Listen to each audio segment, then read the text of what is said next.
D'ailleurs, je tiens à rendre hommage au groupe Barrière, j'ai découvert ça ce matin. Je suis dans la chambre 201 en Normandie. Et si vous voyez la chambre 201 en Normandie, vous découvrirez que le fond de l'affiche, c'est exactement ça. Alors comme j'occupe cette chambre depuis 17 ans, ça vous permet de voir que je trouve mon inspiration dans les chambres du groupe Luxembourg. Rémi appelle les avocats. Non, c'est un compliment, c'est un compliment. Donc, comme le souligne cette affiche, Deauville est un précieux moment pour les amateurs et les amants du cinéma. Pour ceux qui auraient des problèmes en anglais, c'est la traduction de ce qui est écrit à côté du festival. Voilà donc un festival en mouvement, vivant, ne figeant rien, à l'observance des tendances cinématographiques, uniquement dans le souci d'autrui. Je sais que le souci d'autrui est une chose rare dans le monde qui nous entoure, mais c'est une préoccupation première, voire essentielle pour nous. Pour tout savoir, il faudra attendre le 15 août, date à laquelle nous donnerons l'ensemble de la manifestation. Mais d'espérer, il suffit, et voici ce que nous dit l'oracle. Cette année, nous avons décidé de mettre en lumière 3 cinéastes qui sont l'expression même de ce que Deauville veut être.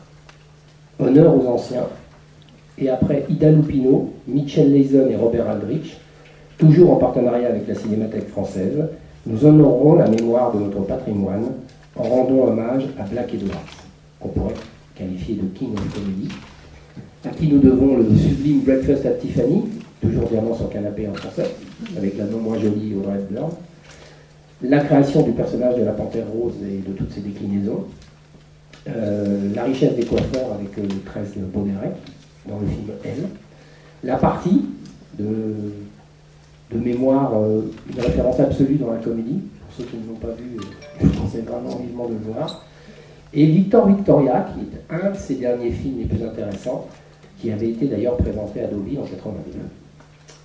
Puis, dans la série des grands maîtres du cinéma, nous accueillerons Francis Ford Coppola, le père de Sofia et de Lamban, vous connaissez peut-être aussi. Et nous l'accueillerons en invité d'honneur, comme nous avions fait pour Harrison Ford. Car s'il est un maître du cinéma, il excelle aussi dans l'humilité. Il ne souhaite pas donner de leçons de cinéma ni être hommagé, mais plutôt partager sa passion au travers d'une conversation organisée avec le public. Irma Ladouce, alias Shirley MacLaine, ardente militante des droits des femmes, de la tolérance et de la spiritualité, dont les 13 livres qu'elle a écrits portent le témoignage. Elle recevra un double hommage au Festival du cinéma américain de Deauville, un prix littéraire exceptionnel et un prix pour l'ensemble de sa carrière artistique et de réalisatrice. Parmi la soixantaine de films auxquels elle a participé, citons quelques-uns des très grands cinéastes qui l'ont dirigé: Alfred Hitchcock, Vicente Minnelli, Billy Wilder, William Wilder, Victor Hugo Sica, Bob Fosse, Don Siegel, Herbert Ross, Mike Nichols, Al Ashby, Richard Attenborough. Et là aussi, nous espérons avoir son dernier film, Bernie, réalisé par Richard Linklater, à qui nous devons Before Sunrise de Skyler Barkley, très bon cinéaste, Richard Linklater, ou encore Me and Orson Welles, que nous avions présenté à Deauville il y a 2 ans. Vous savez, la sélection de la compétition n'est pas terminée. Je peux vous dire qu'à l'instar des années précédentes, elle sera composée de beaucoup de premiers films ou de seconds, révélant ainsi les auteurs de demain. Elle est le regard artistique du cinéma indépendant qui agit comme une vérité sur le monde. À l'exigence de cette compétition, dont je vous invite à regarder l'histoire à travers celle des palmarès, et vous verrez que et Deauville et les cinémas peuvent être fiers de sa compétition depuis 17 ans, Les premières. D'abord sur les premières, dire un petit mot. On assiste un petit peu à un retour à travers 3-4 films qui seront présentés de ce qui est dit. Le cinéma américain dans les années 70-80, avec des cinéastes comme Sidney Pollack, ou les débuts de Robert Redford, ou des cinéastes comme Paul Newman, parce qu'on oublie que Paul Newman en 74, en 70 réalisait Rachel, en 74 de l'archive Gana, ce comportement des Marguerites, c'est pas une blague. Qui étaient des grands films, et c'était des grands films qui ne se qualifiaient pas par le talent de la mise en scène, mais plutôt par ce qui, ça ne veut pas dire qu'il n'y avait pas de mise en scène, mais plutôt par ce qui était dit. C'est-à-dire qu'on revient aujourd'hui dans une société américaine et aussi européenne, on voit bien, qui perd ses références, à un cinéma qui dit des choses. Et ce cinéma qui dit des choses, c'est un cinéma qui dit des choses belles, généreuses, sur l'humanité, sur ses capacités, sur le génie que l'homme a souvent oublié.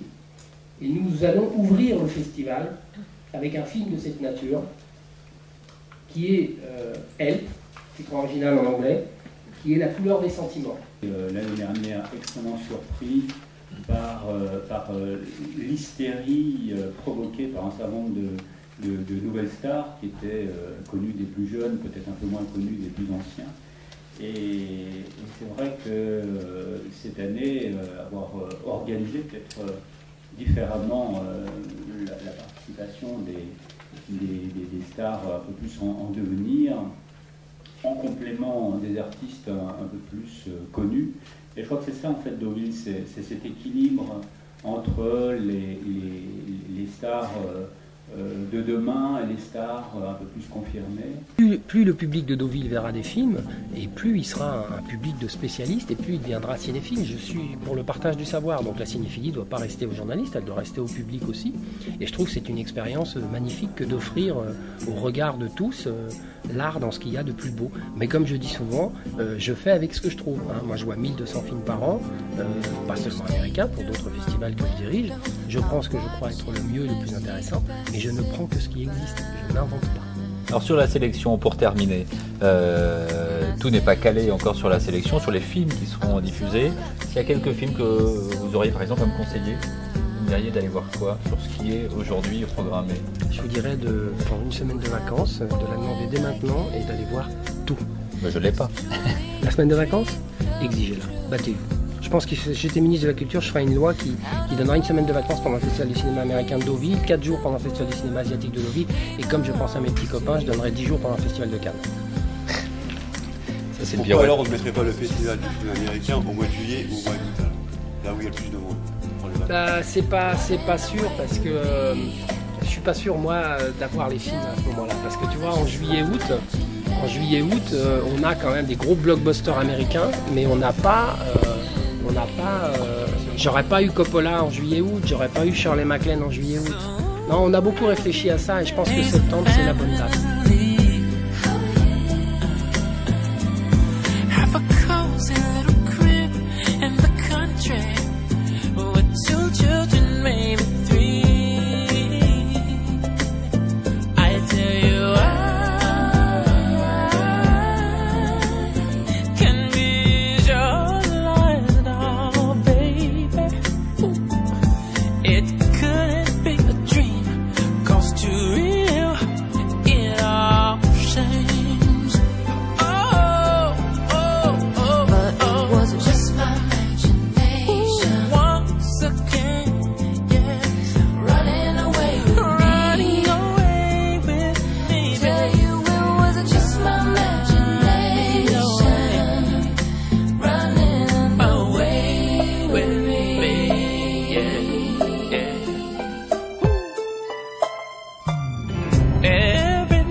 Aujourd'hui, on vous présente Le festival. Bon, c'est raté, hein.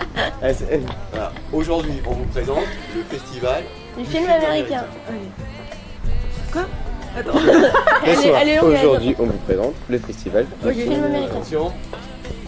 Aujourd'hui, on vous présente. Le festival du film américain. Sauf que je crois qu'on a oublié à Deauville. Aujourd'hui, à Deauville, on vous présente. Le festival du film américain. Attention. Aujourd'hui, à Deauville. On vous présente le festival du film américain. Pierre, tu dis pas main. C'est ce que je me disais au moins. Allez, c'est reparti. Ah bordel.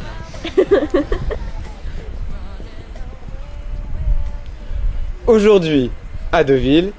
On vous présente le festival du film américain.